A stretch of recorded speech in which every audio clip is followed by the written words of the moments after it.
Welcome to DCU Worlds. The DCU has finally begun, everyone. It felt like this day would never come, but it has, and it has come with a bang. James has proven that he knows how to work very well in other media, not just in movies and series, but also in animations. The guy is unstoppable. Now we are in a new phase, actually a new chapter of DC.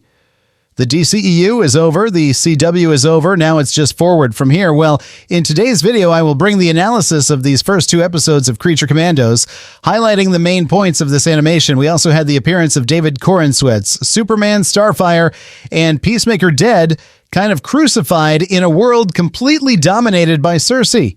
But before we start with the video, don't forget to click the like button, comment below, and subscribe for more content like this. Also, watch the video where I talk about the news that James Gunn gave to The Hollywood Reporter, and follow my other social media accounts on Instagram and Threads. Well, the episode starts by showing connections with the Suicide Squad movie, indicating to us that some events from the Suicide Squad film will be canon in the DCU.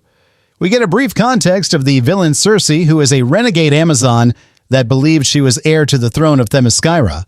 She plans to conquer the island of Amazons with a group of rebels who are against Amazon rights. However, to conquer Themyscira, she would need to conquer Pokalistao, which is a fictional country in DC that borders the island of Amazons. So in this context, we already have confirmation that Wonder Woman exists, and it might also be mentioned in the series Paradise Lost. I really like this idea because the series already makes connections with other DCU productions without needing post-credit scenes or special appearances. In this context, they mention that the United States government was negotiating with Pokalistao for oil reserves where Princess Ilana Rostovich is located.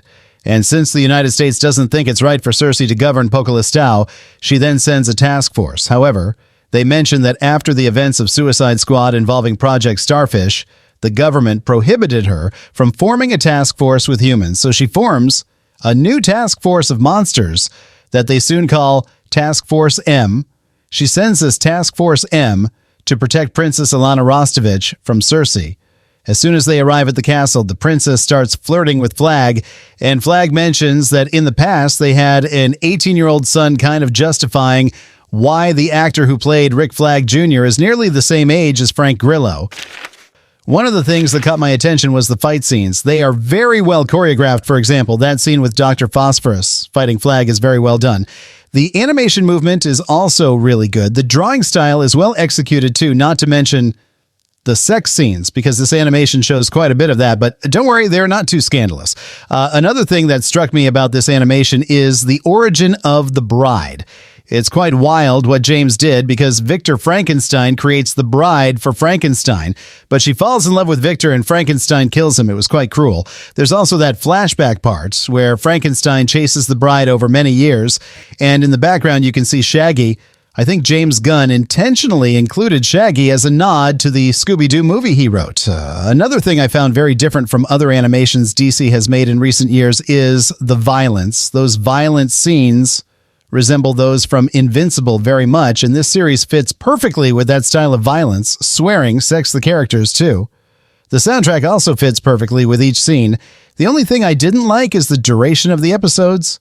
If they had combined these two episodes into one, it would have been a little over 40 minutes long. However, episode 2 works because of episode 1, as episode 1 only served to introduce the problem for episode 2.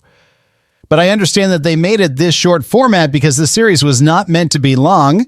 As James Gunn himself said, this series will only serve as an appetizer, but don't think it won't be important because this series will have connections with the Superman movie and the second season of Peacemaker. Now let's talk about that scene that appears in the credits of the first episode of Creature Commandos, which shows David Corenswet's Superman crucified. There's also a character next to Superman that they're saying is Starfire, and Peacemaker is there too. They show this to give us an idea of what it would be like if Cersei dominated the world.